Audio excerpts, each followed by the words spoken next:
Warren Buffett says The Intelligent Investor is the best book on investing ever written. And he literally said reading this book at 19 changed his whole life. When I read it, it kind of changed how I see money forever too. Because this book doesn't teach you how to predict the market. It won't sell you some secret formula to get rich overnight. What it really teaches is how to think about money, investing, and risk in a way that keeps you safe and helps you actually build wealth long term. And today I'm breaking down the 5 biggest takeaways from it, the ones that will save you from a lot of pain, help you avoid dumb mistakes, and finally show you what it really means to invest intelligently. Takeaway number 1, Mr. Market. Let's kick this off with probably my favorite idea in the whole book, and it's the one most people screw up the worst. Imagine you own a small local coffee shop. Nothing fancy, but it makes good money. Regular customers, steady profits. You love it. Now, every single morning, this weird neighbor, let's call him Mr. Market, comes rushing in with a wild new offer to buy your coffee shop. Day 1, he storms in. I'll give you $1 million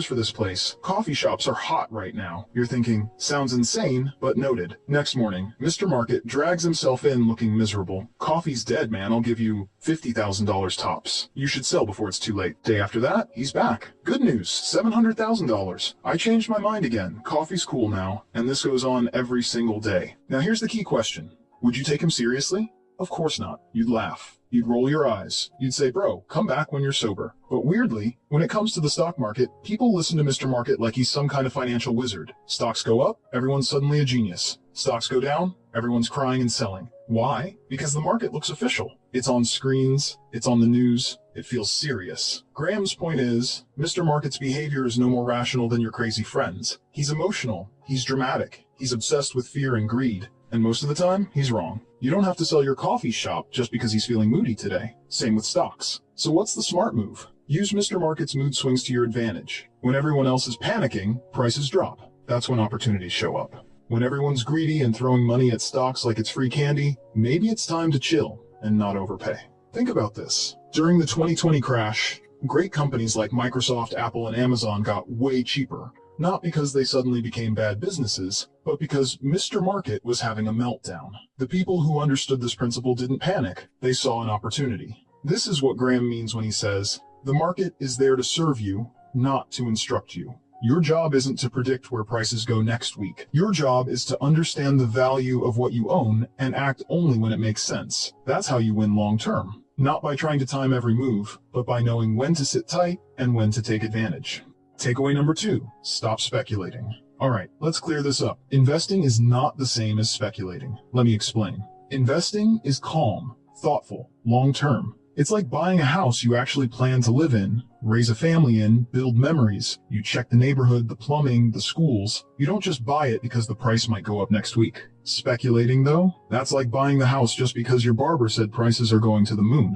No idea what it's worth, no clue who lives next door. You're just hoping someone else will pay more than you did. And that's the danger Graham warns us about. See, investing means 3 things. You do your homework, you protect your money, and you expect a reasonable return, not 10x overnight. The problem is, most people think they're investing when they're really just speculating. They chase hot stocks, meme stocks, headlines. They're buying because someone on YouTube or TikTok said so, not because they actually understand the business. Let me ask you something. If I offered you a tiny piece of a pizza shop you've never seen, don't know the owner, no clue if it even sells pizza, would you buy it just because I said it's going to blow up? No way, right? But people do that with stocks every single day. Here's a famous example. In the dot-com bubble of the late 90s, people were throwing money at anything with .com at the end. Didn't matter if the company had 0 revenue. Didn't matter if they sold nothing but dreams. Prices skyrocketed and then everything crashed. Why? Because people weren't investing. They were speculating, hoping to get rich quick off hype, not value. Graham's golden rule is, treat a stock like a part ownership in a real business, because that's literally what it is. You're not buying a ticker symbol or a lottery ticket. You're buying a piece of a real company with employees, products, revenue, good months, bad months, just like any normal business. And if you wouldn't buy the whole business, why buy a tiny piece of it?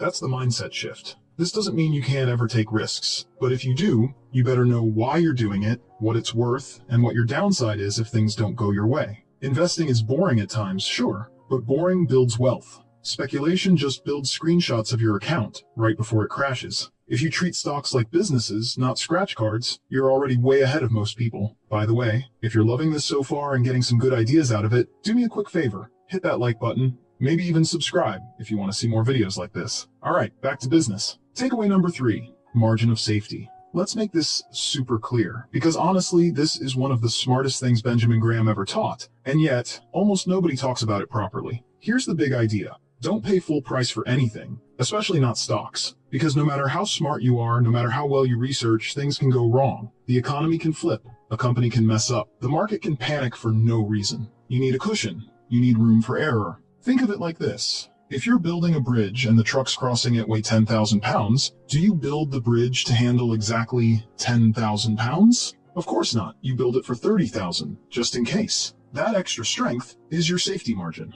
Same with stocks. Let's say you figure out a company is worth $50 per share. But are you buying it at 50? No, not even at 45. You wait until it's at $30 or less. That gap protects you. It gives you breathing room if something goes wrong. Look at 2008. During the financial crisis, people were dumping stocks left and right. Solid companies like Johnson & Johnson, Coca-Cola, and others were trading way below their real worth, just because people were scared. That's when guys like Warren Buffett were buying like crazy. Why? Huge margin of safety. He wasn't guessing. He was grabbing value on sale. And here's something people always ask. But what if I love a company, and the price just keeps going up? Great question, and it happens all the time. Let's say you love Apple. You've done your homework, you believe in it long term, but the stock keeps running higher and higher. It's tempting to just jump in because FOMO, right? Don't. A great business at the wrong price is still a bad deal. If it's too expensive right now, you don't chase. You stay patient. Put it on your watch list. Follow the business, not just the price. Wait for Mr. Market to throw one of his classic mood swings again. And trust me, he will. That's when you strike.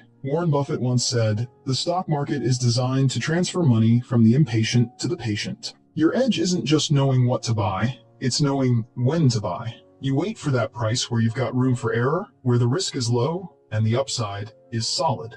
Takeaway number 4, pick a side. This next idea from Benjamin Graham is super important because it saves you from years of confusion and frustration. It's this. You're either a defensive investor or an enterprising investor. There's no middle ground.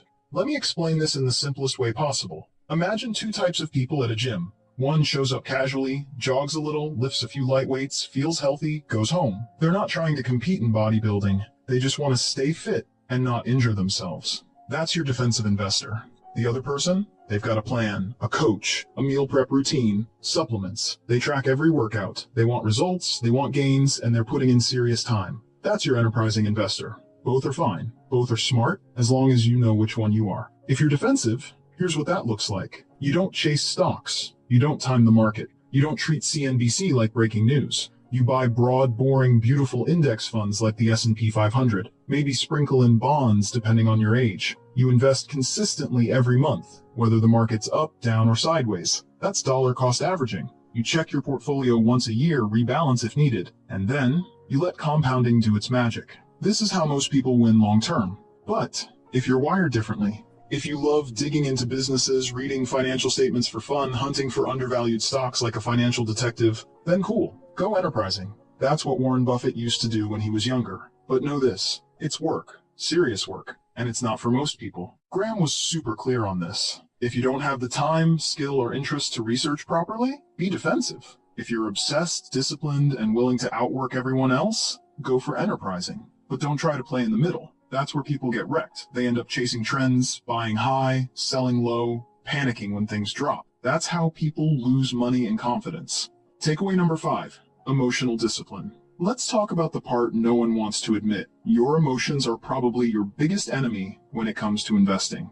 Benjamin Graham was very, very clear about this. He said the difference between successful investors and broke ones isn't intelligence, it's emotional discipline. We've all seen this happen, right? The market drops 5% and suddenly everyone's acting like it's the end of the world. People start panic selling. Oh no, my stocks are down. Buddy, they were up 40% last year. Chill. Or the opposite. Some random stock explodes overnight. Everyone's making memes, flexing screenshots on Twitter. What happens? Greed kicks in. FOMO takes over. You think maybe I should YOLO into this too. Look at history. Markets crash, rebound, crash again. Take the dot-com bubble in 1999, or 2008 financial crisis, or 2020. Some people panicked, sold everything. Some stayed chill, kept buying great businesses, ignored the noise. Guess who came out richer a year later? It's not about predicting the future. It's about keeping your head when everyone else is losing theirs. Because here's the truth. Markets will go up, markets will go down. Sometimes for reasons that make no sense at all. Your job isn't to control the market. Your job is to control yourself. And how do you do that? Have a system. Dollar cost average. Rebalance. Stick to your plan. When you've got rules, you don't need to make decisions based on panic or hype.